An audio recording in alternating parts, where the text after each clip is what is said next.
Hey guys, today I'm going to be teaching you something that's very important when spin fishing, and that's re-spooling your reel. If you haven't spooled your reel correctly, it can seriously mess you up when fighting a fish. And I've actually got a pretty funny story before I get into it today. I was out fishing on Lake Lanier in Georgia with one of my good buddies who's never caught a striper before. And I wanted to take him striper fishing because that's my absolute favorite inshore fish to catch. They fight so hard and they're so much fun to catch. But anyway, we were out docklight fishing at night, and he had never caught a striper before. And I had just landed one that was probably about 3 pounds or so, and fought really hard, and he was really envious of me catching that fish because he had still never caught one before. So I told him to cast back in on the dock. I gave him one of the poles in the boat that was already rigged up, and I told him to cast back on that dock because we'd seen several other fish swimming around the dock, and I was like, okay, you're gonna get one, you know, if you cast right in there, you're gonna get one. Sure enough, a few casts later, he hooked into a nice one. And it started running his drag out and running his drag out, and he just looked at me like he had no idea what to do because it just kept running his drag out. And it was pretty funny because somebody that's never fought a striper before doesn't know the true power of a striper. They fight so much harder than a bass or any other inshore, you know, lake fish. And it was just so funny to watch. And all of a sudden his line just pow, just snapped, and I was just like, what happened? And he goes, I don't know, it looked at me. And it was at night, so we couldn't really tell what happened. And so we started investigating, and he had no line left on his reel. There was only like 35 to 50 feet of line on his reel, it turns out. And that fish just ran it off in just a couple seconds. And he just looked at me and was just like, what? I kind of felt bad for him because I had given him the reel and I hadn't properly made sure that the reel had been spooled correctly beforehand. So this is something that's really relevant and you need to know how to do it, guys. So let's get right to it.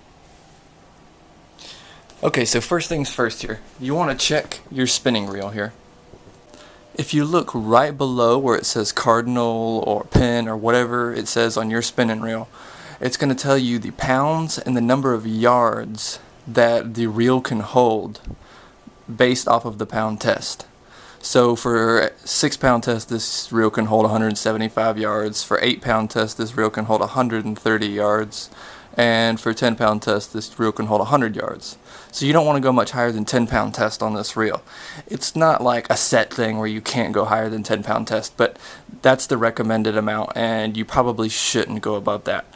But we're going to be using 6 pound test today because I'm going to be using this reel for a various number of fish. I can use it for as small a fish as crappie or a biggest fish as a bass or small stripers or something like that. So I'm going to be using this reel as a very versatile reel, and 6 pound test is what's going to work for me, so that's what I'm going to put on it. Now there's a couple things you need to know when putting the line on the reel to start with. You want to take the end of the line, which I'm going to be using this red line here just to give you a clearer example of what I mean. You want to take the line and you want to take the end of the line and you want to tie an overhand knot at the end of the line to keep the line from slipping when you tie it on. So you want to wrap it back on itself, just like that, and then you want to put that line through and go ahead and tighten that down. So now that you have your overhand knot, I know it's hard to see, but there's a little overhand knot there in the line. You're going to wrap that line around the spool, just like so. You're going to tie another overhand knot, just like so. And make sure that knot gets through the first overhand knot. Then you're going to tie one more overhand knot. And make sure that knot, that little knot, gets through there. Alright, so before tightening them down, you want to push that all the way until it's tight on the reel, just like that, and see how that little overhand knot there is still on the other side of the line? That's good. That's exactly what you want. That's going to make sure it doesn't slip through there. And that's how, oops, there we go. And that's how you tighten that down on the reel there. Alright, so now that I've got my line tightened down onto the reel, you see how it's not moving? That's good, that's what you want. But you're always going to have this bit of excess line here. Now, what you want to do is you want to cut that all the way down to that little knot. Because remember, that little knot's what's going to be holding it on. So, I'm going to cut that all the way down to the end there. Just like that. Make sure that knot's still tight. And now we're ready to start spooling that line onto the reel. Alright, so once you're ready to start spooling that line onto the reel, you want to take your spool, just like this one, and you want to see that hole right in the middle there.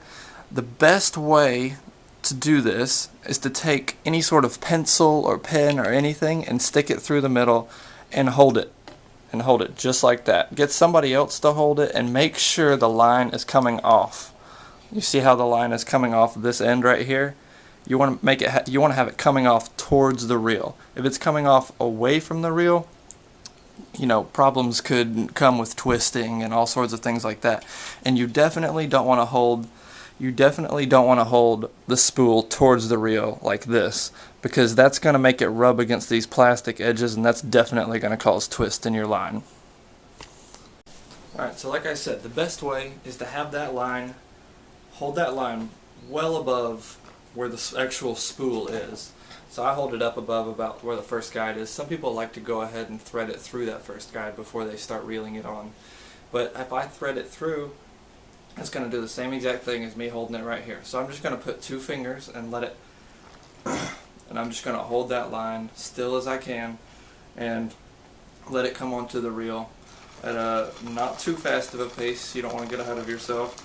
But after you do just a little bit, the best way to see if you're doing it right is to hold that line next to itself like this and to see if it starts twisting. See, there's no twist. I don't know if you can see that, but there's no twist right now, so that means we're doing it correctly. That's the most important thing, is because you really don't want twist in your line. That can cause all kinds of problems and can make this whole process for nothing. But one tip I did want to give you while I'm doing this is if you do end up with twist in your line, don't give up on it. The best way to get rid of twist, like a lot of twist in your line, is to take that line and run it out behind the boat while you're running. Crank that motor up, go, let that line grab in the water will grab that line and just yank it out back behind the boat, and it'll hold it way out there. Just give it about, I don't know, I usually give it a minute or two of having all of the line in the water, and it'll take the twist right out of that line. It works like a charm. Another thing you need to know when doing this is don't over spool your reel. Leave about, I usually give it about 1/8 of an inch to the edge of the spool, about 1/8 of an inch of leeway, because if you over spool the reel, the line will start falling off and twisting, and it'll become a big mess. You don't want to underspool it either, like I did with my buddy. You want to make sure you have plenty of line for whatever game fish you're fishing for, because you don't want to run out of line in the middle of the fight. That is the worst thing. Oh man. Alright, looks like we're about done here. Just a little bit more. And if you have a spool, here, I'm going to go ahead and show you this.